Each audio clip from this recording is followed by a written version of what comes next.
एक चीज बताता हूँ, कई बार कहा जाता है उसका मार्केट में तो नामाकरण संस्कार ही नहीं हुआ जिसने एक क्रैश नहीं देखा, ऐसा बोला जाता है। अच्छा, तो जरूरी है वो भी। वो संस्कार होने से पहले ही मैं कह दे रहा हूँ कि देख लो मार्केट में कितने बड़े बड़े क्रैश हैं, हाँ, उससे हाँ। आपको एग्जाम एक्सपीरियंस हो जाएगा। हाँ। वो आने से पहले आप प्रिपेयर्ड हो जाओगे, तो वो आपकी लाइफ में सामने आए और आप परेशान हो, आप लोन में हो और नुकसान करो, उससे बेटर है पहले देख लो।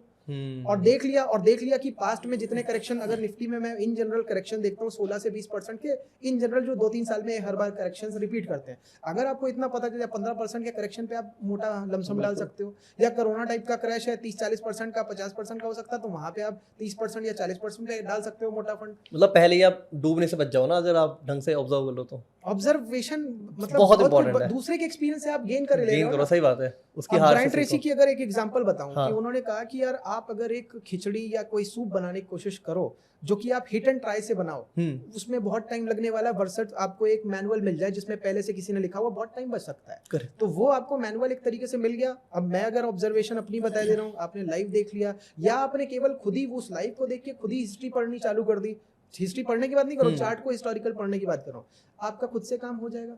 मुझे तो लग रहा है सर, हमारे पॉडकास्ट के साथ ही अगर कोई साथ में एक स्क्रीन खोले और वहां पे साथ साथ मार्केट ट्रैक करे ना, जैसे ऐसा बोल रहे हो, उसका काम वहीं से हो जाएगा। देखिए अब एग्जांपल बता रहा हूँ, मेरे को अगर मार्केट में सो कॉल्ड मेरा डीमैट खुले 18 साल हुए, लेकिन उससे 2 साल पहले से मैं मार्केट से रिलेटेड स्टडीज कर रहा था। और चार्ट को देखना मैंने काफी लेट चालू किया।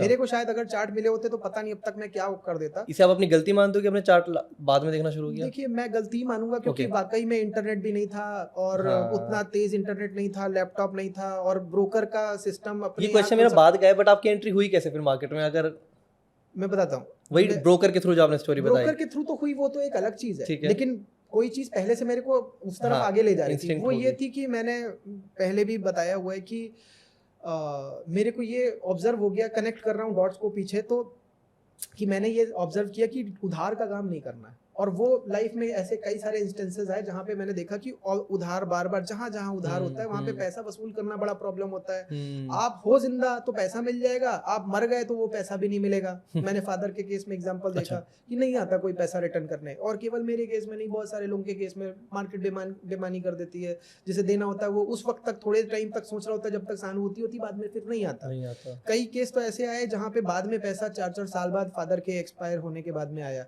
तो लेकिन अल्टीमेटली वो 4 साल तक क्यों नहीं दिया? बिल्कुल, तो वो चीज दिखती है। और वहां से एक ऑब्जर्वेशन निकल गया है कि यार काम आगे चल के जो करना है वो कैश का करना है। अब मार्केट के बारे में जैसे ही पता चला, अरे यार यहाँ तो सेटलमेंट पूरा एकदम ट्रांसपेरेंट है, वहां से क्या हुआ कि मार्केट की तरफ जाना है, कुछ भी, चाहे साइडवेज करें, चाहे पैसिव करें, चाहे एक्टिव करें, मार्केट में तो एक काम करना है, ये समझ में आ गया। अच्छा, तो आपके मार्केट में एंट्री हो गई, उससे ट्रेडिंग की चालू हो गई। और भी बहुत सारे छोटे छोटे पॉइंटर्स हैं जिनकी वजह से मार्केट में और पुश मिला कि खोली लो, क्योंकि सोचा कई बार और ओपन नहीं किया। बट फिर ऐसे पॉइंट्स आए जहाँ पे कि ओपन हो गया, और फिर उसके बाद में मैंने बताया कि ऐसे मेरे को एक्टिव ट्रेडर बना दिया गया पैसिव से। अब जो पैसिव और एक्टिव वाली आप बात कह रहे थे ना, मेरा पॉइंट बड़ा सिंपल सा है, पहले अपनी एक्टिव इनकम को आपको संभालना पड़ेगा, क्योंकि ऐसा ना हो कि एक्टिव इनकम, प्राइमरी इनकम के को आप जो है बर्बाद करके सेकेंडरी बनाने की कोशिश करो। सर कितना बड़ा पॉइंट है, क्योंकि आप कह रहे हो, सोचो इससे आपसे पहले ना हमारा राधिका गुप्ता के साथ हुआ पॉडकास्ट, वो एडलवाइस म्यूचुअल फंड की एमडी सीईओ हैं और शार्क टैंक में शार्क रह चुकी हैं। उनसे मैंने बात पूछी कि मैम आपको क्या लगता है, म्यूचुअल फंड में इन्वेस्ट करना ज़्यादा जरूरी है या अपनी एक्टिव इनकम बढ़ाना जरूरी है? उनका भी ये पॉइंट था, भाई पहले कमा तो लो, क्या फायदा तुम 1 लाख के कैपिटल के साथ आ रहे हो और म्यूचुअल फंड में एंट्री ले रहे हो, तुम्हें सोच रहे हो तुम करोड़पति बन जाओगे। तुम पहले अपना कैपिटल तो बनाओ डालने लायक।